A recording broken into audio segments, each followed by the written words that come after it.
This is Jeremy Jorgensen, host of the Why Edify podcast, proud member of the Education Podcast Network. Each show on the network is independently owned, and the views expressed may not represent those of other podcasts. For the best education podcasts, visit edupodcastnetwork.com. Hello, empowered principals. Welcome to episode 405. Welcome to the Empowered Principal Podcast, a not-so-typical educational resource that will teach you how to gain control of your career and get emotionally fit to lead your school and your life with joy by refining your most powerful tool, your mind. Here's your host, certified life coach, Angela Kelly.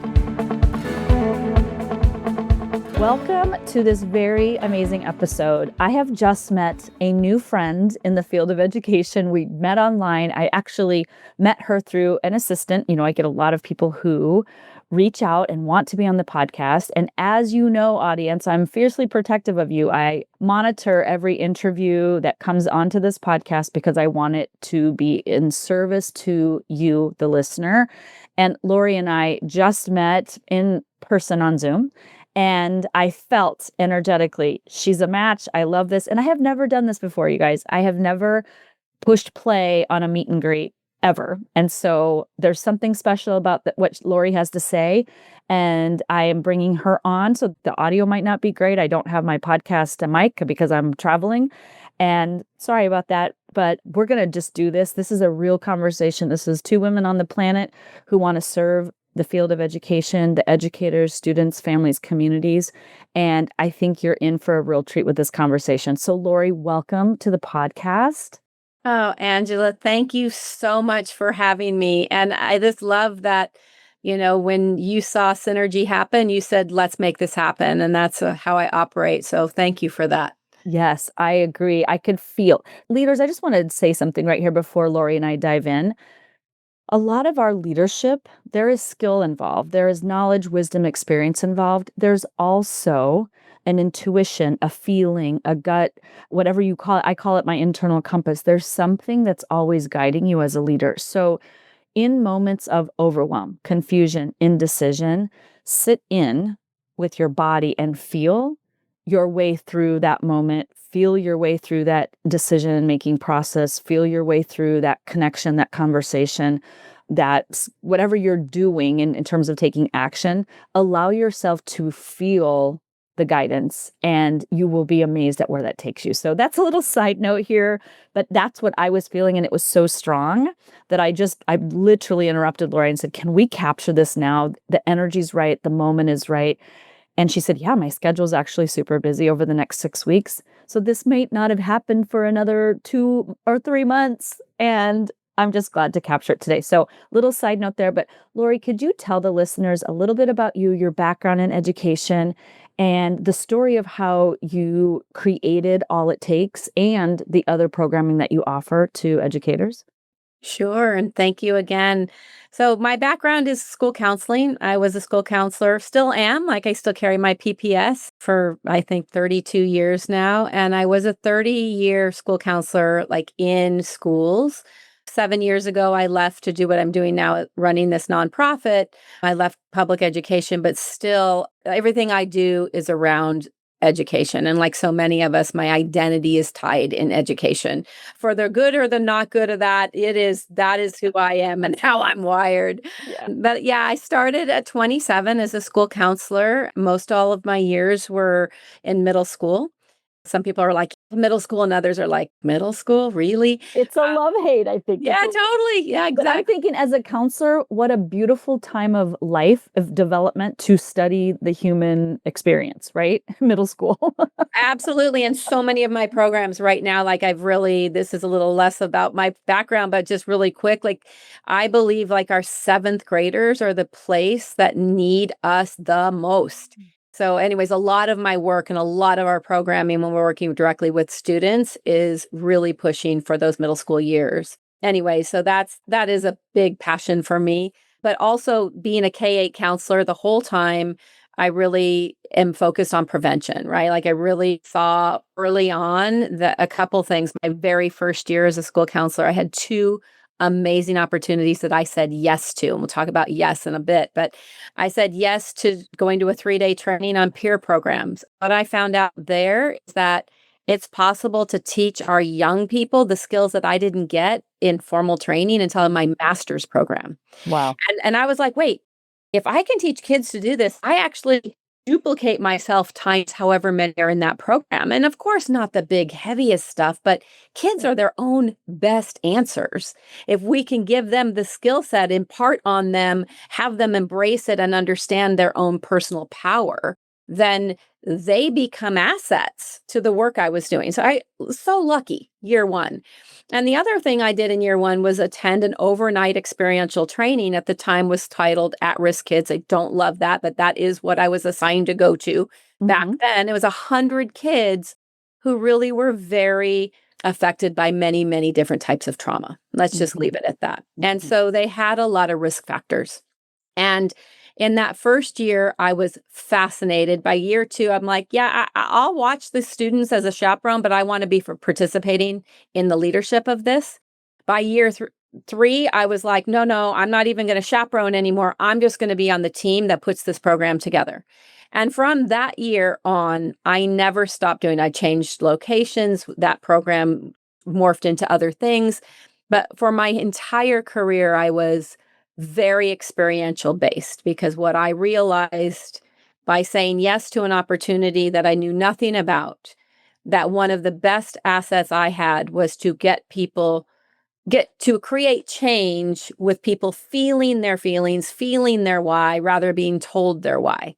So that was significant. Then in 2010, my daughter and I started All It Takes, originally with a lens on health, environment, and youth leadership.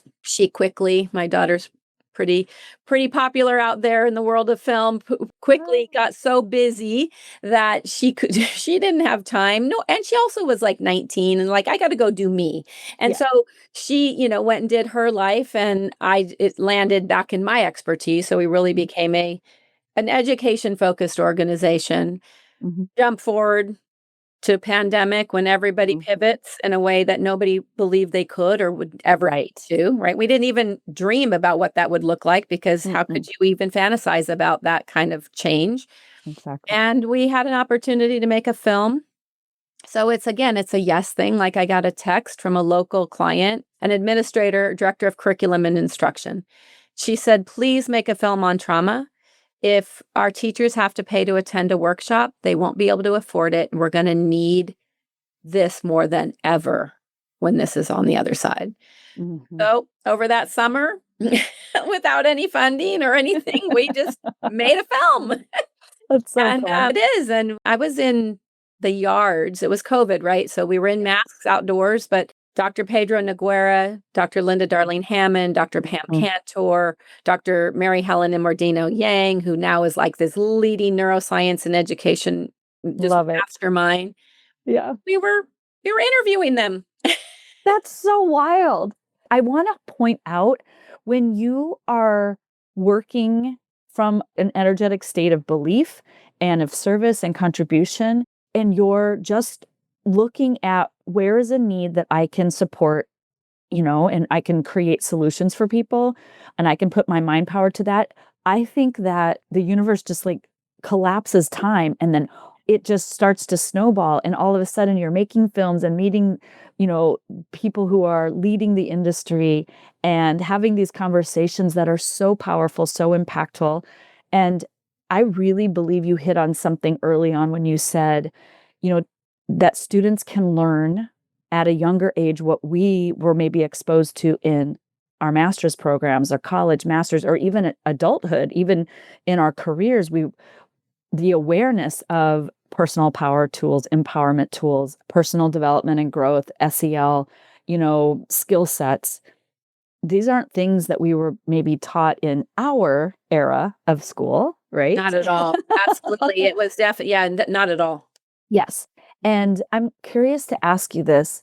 I want to dive into your book and you said that the SEL muscles, right? So I want to talk about those. But one of the things that was coming up for me when you were speaking was the challenges we're seeing with bringing SEL, not just I'm just going to say this like directly. I know we've been talking about SEL in education for probably over a decade. Like it started coming in when I was a school leader, but it felt like a little cherry on top of the foundations of like academics first, well, attendance, academics, behavior, and then maybe a little SEL sprinkling fairy dust on the top. Right? And that's how it felt to me. It was just like this little, like if there was time and it's kind of fluffy. And I'm curious to hear your work in the schools.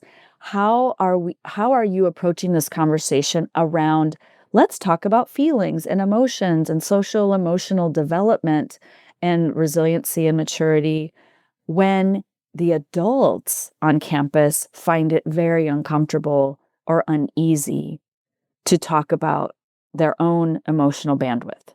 I think that you just nailed like my journey. So it was always about the kids, and we either did direct service, on campuses, or we took them off site for field trips and things like that. And that was all fine if we were doing it right, if we could get a school interested. And a lot of times it was just, social capital, because I've been in education for so long and as a trusted counselor, okay, we'll give this a try, right? So that's how a lot of times we got to work with kids. But in my work, what you're talking about with the adults who are uncomfortable, I think there's multiple things. One, I think SEL is so much deeper than what we give it credit for. And also, it's less scary than we think it is. So it's kind of an interesting thing. Like we can go so much deeper and make so much more progress with it. And it's not super scary. But when it becomes scary and ineffective, which is what I think a lot of both we hear students and admin and teachers all say, it's not working. This is just actually kind of ridiculous, a waste of my time. I hear that so often. Is kind of heartbreaking. The reason that it is that for them is because it's being seen as a, check the box, word of the week, concept of the month, like Compliance. It's a compliance thing, right? Yes, thank you. Great, great word. And so in compliance, the teachers aren't really bought in. Right. So you get an elementary teacher or you get a secondary teacher, they pick their topic, right? They pick what they want to teach. Elementary is choosing multi-level and multi-topic, right? So like all the different curriculums, they're teaching it, they're choosing that. And SEL kind of came in and said, oh, you have to do this without really an individual buy-in for it. And I think that it's not really bought in because they see it as a compliance thing. They don't really see it working because overall, my opinion is we're looking at it as learning. You get that tool, I check the box, maybe we test on it, but in SEL we really aren't, and we move on. And we never revisit it again. And I think SEL the L should be literacy. Like math or reading, or like we need to be writing literate. We need to be reading literate. We need to be mathematically literate, at least to some degree, to have a future that we get to design, and that the world doesn't say you have to be this, but we actually take on who we are and say, I want to be this. And so those skills, I think there's been a miss in the thinking of it as not just cherries and fairy dust, but a integrated part of how we actually move through the world, through the classroom, through the playground together. Yes. Amen to that. That is so good. And it's funny because I also call it emotional literacy in my conversations with administrators because they connect to that. Like it's their language. They understand, we as educators understand, and especially teachers, like I want my children literate. Yes. We want them mathematically literate. We want them, reading and writing literate, but we want them socially and emotionally literate. And I will go out on a limb as far as to say, I think it's the foundation of the academics because, and we've seen it, we've seen this play out in schools. When students are emotionally dysregulated, when they feel socially illiterate and isolated, academics aren't on the radar for them. And teachers will say, yes, if I have a group of dysregulated students or I come in dysregulated, the day is off, the learning is off, the rhythm of the day is off. And people acknowledge that the emotional component is there. And there's so much pressure on educators. And actually, like, I will say this because this is my personal experience. The way that we're leading our schools is this level. It's coming from fear and intimidation. If you don't perform at this level and get these test scores and get this many kids attending school and get your behavior referrals down, it's all these, if we don't get these numbers down and these numbers up, you're incompetent, therefore you will no longer have a position. And so as much as I think educators want to prioritize social and emotional literacy, they're afraid to. I think they are afraid to. They don't make the time for it. They don't have they're not trained in it to the same degree as we train a teacher who is in, teaching calculus. They have a lot of training to teach that subject. And what we're not necessarily doing is training educators to understand their own social emotional well-being so that then they have their own why. Oh, wow. If I feel like this when I'm dysregulated and these are my behaviors and attitudes and moods, then, and if we can start to bring, the educator lens about themselves into the lens of looking outside of themselves at whether it's their colleagues or the kids that they serve or, an admin serving a staff of teachers, like whatever it is and whoever we're in service to, ultimately it's always about the kids. But if we're not doing it well as the adults, I knew that kind of intuitively all along, but I never really saw my in until the pandemic. And that really changed our lens on the supporting of an educator, but not just in what I call death by slideshow. Like, again, like, we used to say PowerPoint and somebody's like, that's kind of that's actually somebody's licensed. So you should say slideshow. So, like we don't like, it's important for us to teach and facilitate growth through experiential lenses. Like we know really great teaching happens that way, right? Don't sit down. I sage on stage, that doesn't work. It hasn't worked. And especially it isn't working today. And so I feel the same way about anybody in service to the educators, to the adults in the room. We need to be in playful mode. We need to be in like an open-hearted, open-minded, receptive environment in order for us to really understand how SEL is the magic. It is the fairy dust, but it needs to be the base, right? Yes. You said it needs to be what we start with.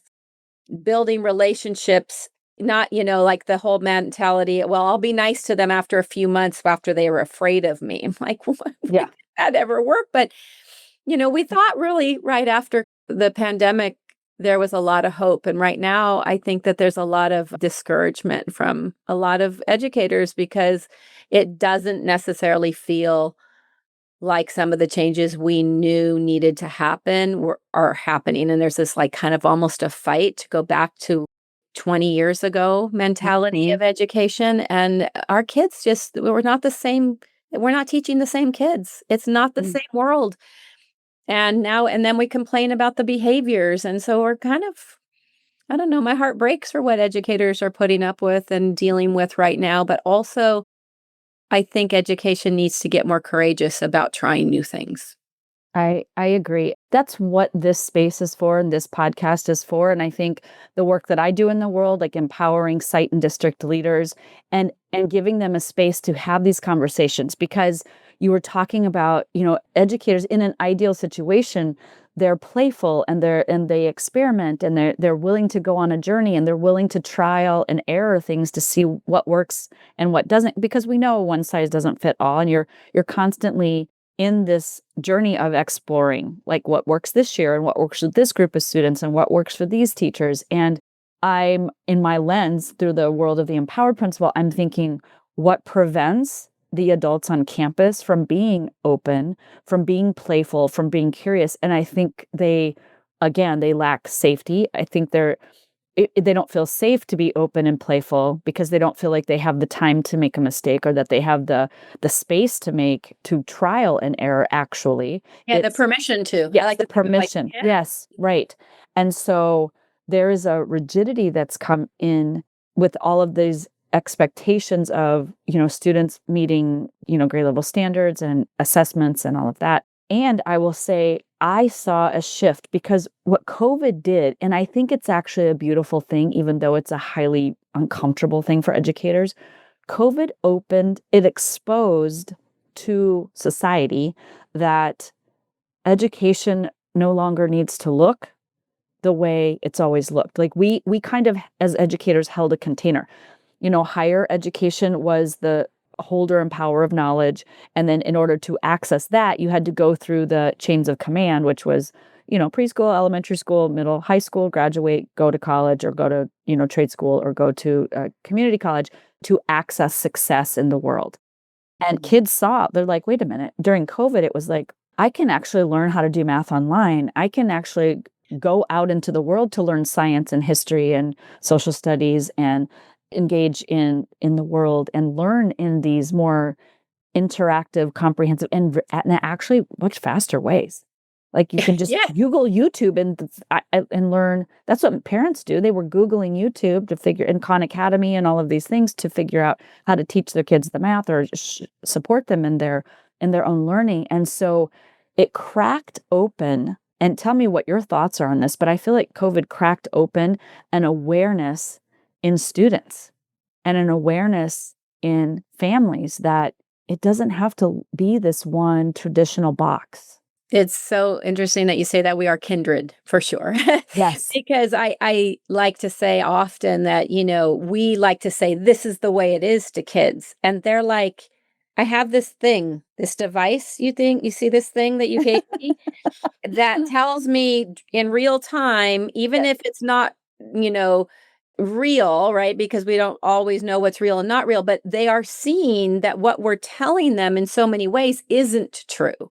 And that there are other ways. And they learned it themselves through the COVID, through the pandemic and the pivoting that had to happen. Mm-hmm. And so I do think that there is a big issue between an education system that wants to go back to, I dare I say, archaic ways, and a world of students and families who are like, wait, it doesn't have to be that way. And my child doesn't have to be bored.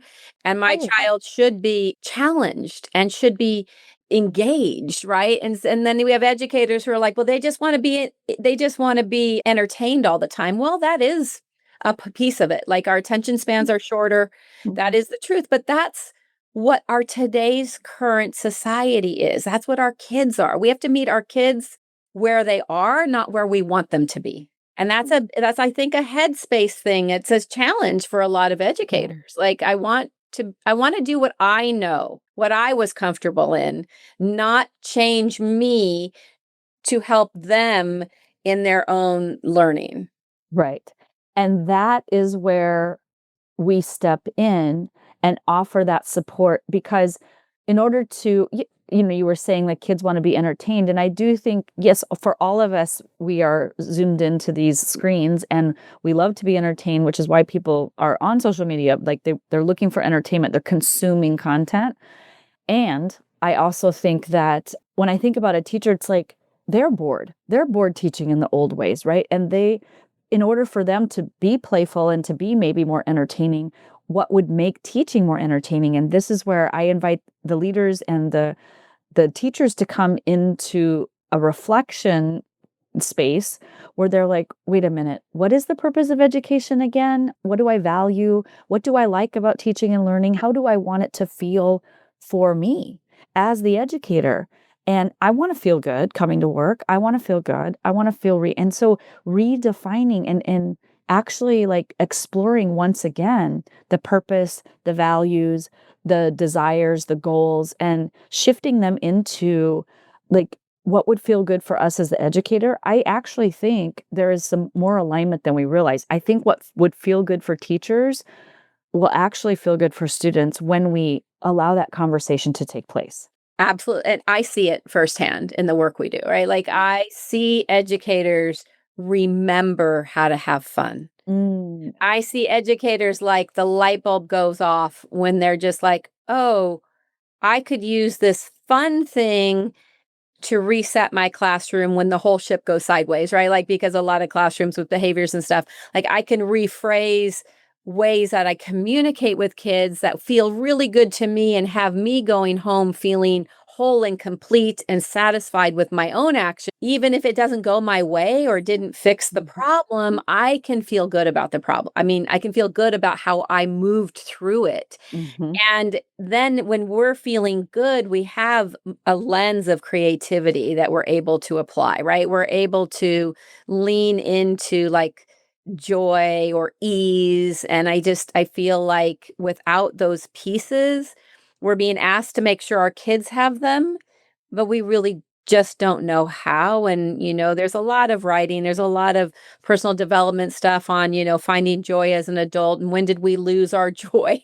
at what point, but we all kind of, if you look through in the mirror, most of us left behind childhood. And I think we can be playful and grown up at the same time. Oh, I love that. Somewhere we've lost that, especially as behaviors are escalating and traumatized kids are escalating. And, the ACEs numbers are going up, like how many ACEs our students are dealing with. And Yeah. we just think that I don't know, that we're trying to have control rather than collaboration. Yes. My And message to the world is like education is about human development, developing humans and empowering them, not controlling them, not creating, one size fits all, standardize this, everybody at the same age learning the same thing at the same time in the same way. We were sold that standardization was for the students.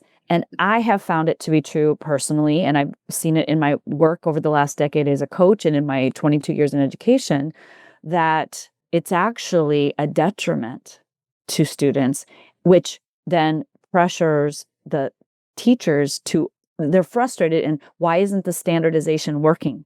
Right? It's kind of like saying, I have 3 personal children and each one of them has a different personality and I parented them all the same way. How did they not turn out the same? Right?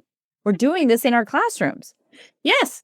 And we're selling teachers on the idea that standardization is a solution when it's not. So it's like the insanity Yeah. equation is in effect.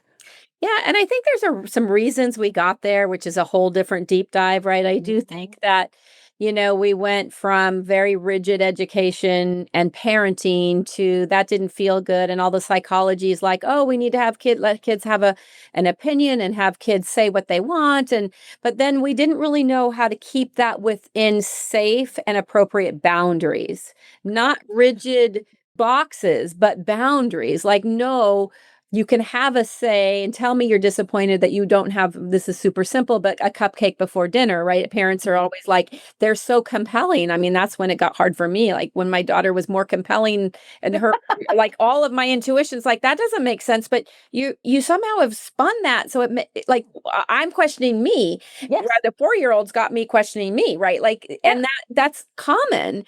And so we wanted to give more freedom. We wanted to give more voice. I think that was right, but we didn't necessarily have the skill set to say, how do we allow voice and feelings and encourage an understanding and awareness of our feelings and how our feelings are driving our behaviors. And are we happy about that? Right. So we gave them the access to their feelings and their words, but then we didn't teach them what to do with that within a boundary that helps them understand recovery and resilience. Yes. And that's where I feel like there's some enlightenment in that. Yes. And I'll just say this, and then I want to dive into the context of your book. But I teach this concept called the land of and. So a lot of times our brains will do an all or none thinking, right? And it's exactly what you explained in parenting. We went one side of the pendulum in education too. And then we swing all the way over to the other. We did it. And, that's just how the human mind works. And our goal is to get into that land of and. It's this and this, this and this. So we get to say yes and yes. Yes. Right? So I hear it as both and yes. And I like to say all and like it's all the things and more, right? Like Yes. We're speaking the language here. Okay, let's dive in. I am so curious to hear about your book. Tell me the title of it again. SEL Muscles? SEL Muscle Mastery. Okay. 6 tools for building connection and resilience in schools and communities. Awesome. Yeah. Just give us an overview. Tell us, I don't know how far you want to dive into the book. It just came out in 2025, correct? Yeah, just a few weeks ago, July 29th. Oh, It how released fun. July Okay. 29th. Yeah. Yay, congratulations. That's so exciting. It's so exciting. I'm in the book writing process myself, so I'm like, whoo. It's a thing, and That I'm really glad resiliency that it thing came. is, yeah, it's kicking in right now. Okay. So tell me about the book. Tell me about the pillars and the muscles and all of that. So, first off, the SEL Muscle Mastery really is the lens on social emotional literacy development with the thought that those skills are social emotional skills, resilience, compassion, self regulation, right? Those are skills that need to be practiced because life is going to always be throwing curveballs, right? Like just living life is living joy and living curveballs and living grief and sadness. And living life is living a lot of different things. And there's no way any of us are avoiding the hard things. It's just a mixture, right? Yeah. And so, in order to stay physically healthy, everyone really thinks of muscles. It's important. It's important, to keep, strong. And then some of us have a different definition of what strong is, right? But we do know, pretty much everyone knows that if we do nothing and we sit on the couch 100% of the time, we're going to have some kind of weak and atrophied muscles. And if we're not practicing our social emotional literacy muscles, if we're not practicing not taking something personal, which is muscle 1, but taking it personal, right? If we're not consciously, purposely practicing not taking something personal, then when things happen, we instantly often take it personal. And then that escalates our defensiveness, which then escalates their defensiveness. And then we're just in a spiral of a power struggle. And so many of the muscles, and these muscles were written in the same summer as we were making the film as a co-curriculum for the film. And then that was just a short 100-page curriculum, and the muscles were just a small part of it. And now that we were training on these muscles for 4 years, and they were super popular and helpful to educators. And so then the book, and I added one, which was curiosity. It wasn't one of the original 5. And so the concept is, as adults in the room, we need to look at what we can do to stay in self-regulation, what we can do to not do what I call an adult temper tantrum, right? And because we have them too, right? We definitely have them. We have them, and some of us socially isolate or do the silent treatment, and some of us throw fits or get combative, and there's just a lot of different ways that we react. Because I think many of us adults were not taught those skills either. And so if we can teach these skills when we teach, not if, I know we can be teaching them, we are teaching them. When we teach these skills, and what happens is it's such an interesting thing. I talk about ouches, like what is your own behavior when you're triggered by that kid who, acted out one last time that just basically sent you over the edge? Like, what are our ouches that we're not proud of? And what would happen on the other side with these tools? And that's what we explore experientially. How would we feel? And my premise is we go home now, a lot of educators, and we're so exhausted that the people we love the most get the worst part of us. And when we flip it and we practice flexing our muscles, then even if it didn't go well, we know we tried hard. There's this internal, intuitive pride of who we are as a person. And so no matter what's happening out there, we know the way we're managing it feels like we feel at ease and at peace and more rested and able to bring a new lens of creativity the next day. Yes. This is it. So tell me about your work. Like, tell me some success stories or some, like, what's a really good story you've had in working with clients or working with a school district where you've seen this work integrated and creating new results? Okay. So from a teacher's lens, one story that I really love is I was doing a morning training, 2 trainings in a day, and she was in the morning one. just in complete meltdown. She was so frustrated. Mhm. And the talk of like the SEL talk, right? Some teachers are like, it's just soft. It doesn't make kids do things. And that there's that lens of it Mhm. doesn't work. And it's basically diminishing my power and authority rather than improving it. Cause I think we are more powerful and more in authority, not authoritarian. They're very different. Yes. But that, we are the adult in the room and there's an authority there, right? Mhm. But she just felt like she'd given it all up and there was no support. She had this student who refused to write and she just was taking it so personal. Mm. Literally every day, this student, he hadn't written, it was like 4 months into the school year and he hadn't written a word. So whether they were doing something in actual writing or any other subject, no writing. And so we talked about it. We heard her out. And then I was like, what if you applied a different lens? This is a storytelling muscle Mhm. from the book. And I said, what if you applied this? What was one of your hardest subjects when you were a student? And she's like, well, math. And I said, and what was your experience of math? Well, I never felt successful. I always felt actually, frankly, stupid. I cried at homework. I didn't do it. I got bad Mhm. grades. My parents it was just ugly all the way around. I Mhm. said, okay.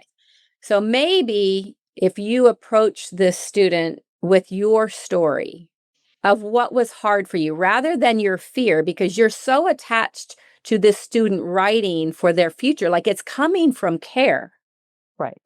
right? It's coming from you feeling so attached to this kid's future that if they don't know how to write, they can't have a positive future. And you're spinning this whole thing about this student's life in your heart. Mhm. And you're in panic mode. You're Right. panicked for Right. So them. you're Yeah. in panic. So the more you panic, the more you try to grab and control. And the Exactly. more you grab and control, the more he shuts down. Like it's Yes. just this whole vicious circle. Mhm. So anyway, so we talked about it. Training ends, do the afternoon training. I'm packing up my car in the parking lot at the end of the day. And she comes running out and she has tears in her eyes. Mm. Literally same day. Mm. And she said, I went to him during writing, which is in the afternoon, and I said, I was thinking about how you must feel when you write or when you don't write and why. And I was thinking about what stopped me from trying when I was a kid. And I remember how hard math was for me. Mm. You do really good in math, but for me, math was miserable and I never felt smart. Everybody else was done. And I felt like I was looking at a foreign language. And I wonder if what I was feeling about math is what you're experiencing when I ask you to write. Mhm.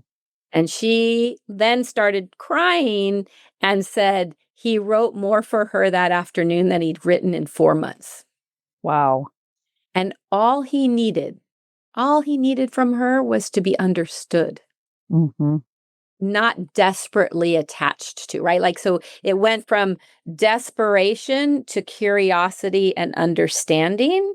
And in that moment, it really transformed the way she approached not just him, but from then on, all of the students in her classes. Beautiful testament to the power of stepping back into our emotional maturity and our emotional bandwidth, because what they did was emotionally connect. Right. That's what she created. She Yes. created that connection. Emotional connection. And I love that you brought up the concept of educators. Their intention is to love, to serve, to care, but we care so much. Yeah. And we're so afraid of students' lives. And we're so attached about what we make it mean about ourselves as educators. If that kid doesn't write, and what's going to happen to their future, and did we ruin their lives because we didn't make them write or get them to write in the 7th grade, let's say. And so detaching from their personal journey, life journey, caring about it, teaching them, but also separating our responsibility and ownership of literally our students' lives, but finding emotional connection. It's such a beautiful story and a beautiful example and how simple it was. And I think this goes full circle back to what you said. Like, it feels really scary, but it's actually so much less hard than we think it's going to be. Yes, and I think that we think of storytelling or doing like going out on a limb. That wasn't on a limb in my world, right? I probably Right. not in yours. But for her in the past, before we simplified the vulnerable share, teachers, and I hear administrators say all the time, like, well, my teachers are really worried about they'll give up power and they shouldn't bring all the stories into the classroom, the personal things. And I'm like, look, you can come into a classroom as an eighth grade teacher or high school teacher and be like, wow, not my best morning. I'm feeling really cranky, and that's not on you. But if you could give me a few minutes, I'm going to work really hard to like calm myself down. Has anyone else ever had a morning that just was not a good start of their day? You don't have to say, my kid ran away last night, or someone asked me for a divorce, or, Right. got the medical call that just upended my life. We don't have to Yes. give them, nor should we. No. It's the emotional connection. It's if we think about adults and what engages us, it's storytelling. We watch movies, we read books, we go to coffee with our friends and family and converse, and it's the stories of life that engage us because it's about emotional connection. And what is interesting is you mentioned that vulnerability, that willingness to be vulnerable. That teacher, she was vulnerable in the emotional connection piece, but she didn't have to tell the details. Like it's not about the details of the nitty-gritty of the story, the the good, bad, the ugly, the dirty stuff. It's like it's just the how it felt, how it felt, how it felt. And that is where we create connections, which open hearts and minds to conversations, which then allow people to then express themselves and create more awareness as to that little boy probably had no idea why he was so against writing Yeah. until someone allowed him to be aware of, oh, I'm so resistant because of the feelings I feel when I try to put pen to paper. Yeah. And again, like never even maybe having voice to those feelings at all. But when she gave voice to it, it was like our stories, where there's so many adults who are complaining about their kids on their phones. Well, we gave them the phones. And then they're trying to say, well, when I was a kid, I didn't have. Well, they're not living your life. They can't relate to that. Like they have no idea what it was like to not have a phone. And for us to try and guilt them, shame them, to feel bad for the gifts that we've given them, that just the world today in 2025 offers through technology, is like a full miss on connecting with our young people. And Right. it's a miss on connecting with each other in Yes. colleague to colleague, or, relationships. All of these tools are really great in education, and they are written in the book from that lens, educator and parents. I But love it. really, they're skills that any one of us, I think, can benefit from. Yeah. Yes. I mean, technology is bringing us together today in connection. And you can choose to look at the internet as friend or foe. And I choose to see it as like a beautiful way to connect globally. We can be anywhere in the world and have these conversations and connections. We did so in COVID, what we were, we had to pivot, and it took some stress and it took some time and it took some effort, but we were able to connect with kids online. And I see it as such a beautiful gift to the world when we choose to look at it through that lens. And again, that's another level of emotional, literacy, is how our relationship with technology, in relationship to kids, and relationship to education, it's all intertwined right now. And so building a healthy relationship with our students in relation to technology and learning, like, what is our relationship with learning? What is our identity as a student, as a teacher, as a school leader? And bringing in the concepts you're teaching in your book into the classroom, not as another layer, but as an identity of who we are as students, teachers, leaders. Mhm. Yeah. Beautiful. And to have that awareness, right? To become aware of how we are affected, both in ways that move us to things that feel great and joyful and easy and successful, or the awareness of which things are dragging us down, or Mm. pulling us into, misery, right? Like there's choice in it, but we can't even make a choice to step into something different if we Mhm. don't start to recognize that it's there at all. And Mhm. I think that's an important place to start, is, kind of shifting our autopilot into intentional. And then we can do things differently. And I think that personally, I think we first deserve it. And then everyone we're in service to deserves that better part of ourselves. I agree.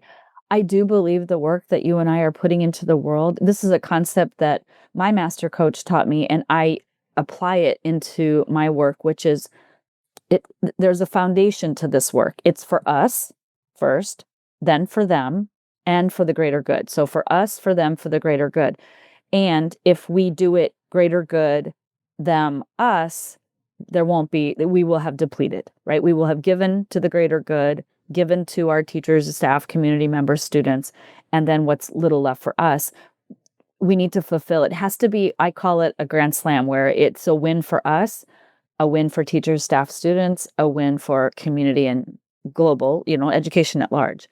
And we're looking for those moments of for them, for us, for the greater good, or for us, for them, for the greater good. Yeah, I love that. It's like flipping the pyramid upside down, right? Like it took me a long time to get to the flip where I was so in service and so passionate about kind of being heartbroken about what I was seeing and like needing to fix it, or you're right. So like to settle down and to really see through the lens of self-care and then other care and then global impact is I love that lens that you have on it. Yeah, that's great.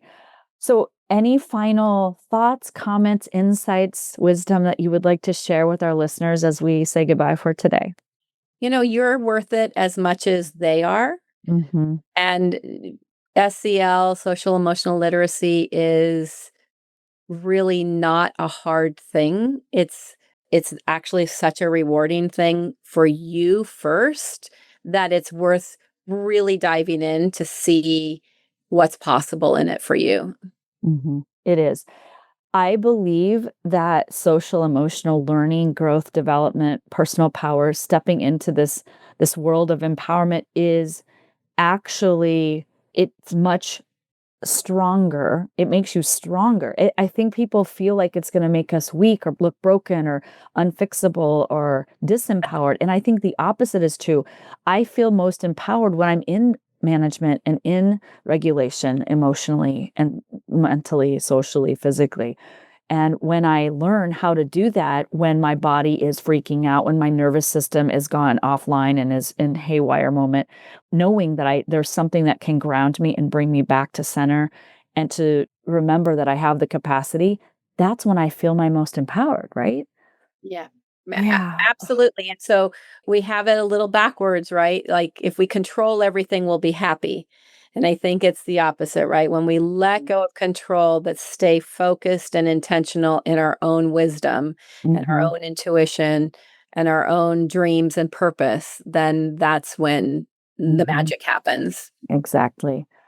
Lori, I thank you for this conversation. I thank you for your flexibility and your spontaneity and jumping on. I do believe we captured the essence of the work you're doing in the world and the services you are providing. And I love that you actually come from a school counselor background and not, the traditional teacher, leader, that kind of a thing, because I do know that so many educators value what school counselors have to offer. They want to work more. They want those services, and they get taken away with budget cuts or depending on, the mindset of the organization.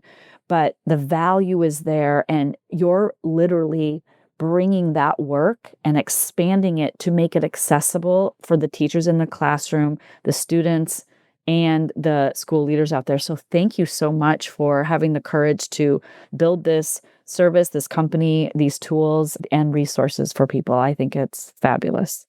Well, thank you for having me. The identification, kindred spirits for sure. And Definitely. I'm grateful always to meet people who are in this work and coming from, that yes, we can do this and let's go and let's be creative. Thank you for the work you're doing. No, thank you. I appreciate it. I feel like this podcast brings together a group of allies, a group of collaborators. And, I always, when I have conversations like this, I always put into my intentions to our paths crossing again, collaborating in some form or another. And I feel that the future will bring us together once again. I look forward to it. Great. Awesome. Thank you so much for being on the podcast. Listeners, if you enjoyed this, please share it. Share it on your social media. If you're on social media, share it with your friends and colleagues. We want to get the word out. We want to get this book into the hands of all the educators, all the leaders out there. And we want to promote social and emotional literacy in our schools to make it a mainstream practice. So grab the book. Lori will put down, you can send me all of your contact information. We'll get the links and all of the other information that listeners need in the show notes, so you guys will have immediate access. But do share this with your friends, your family, your colleagues, because we want to get the word out that there are resources available. There are supports in place. There are services available. We are here to help. We're here to serve. We're here to support. So thank you so much. Have an amazing week, and we'll talk to you guys next week. Take care. Bye. Thanks for listening to this episode of the Empowered Principal Podcast. If you enjoyed this episode and want to learn more, please visit angelakellycoaching.com, where you can sign up for weekly updates and learn more about the tools that will help you become an emotionally fit school leader.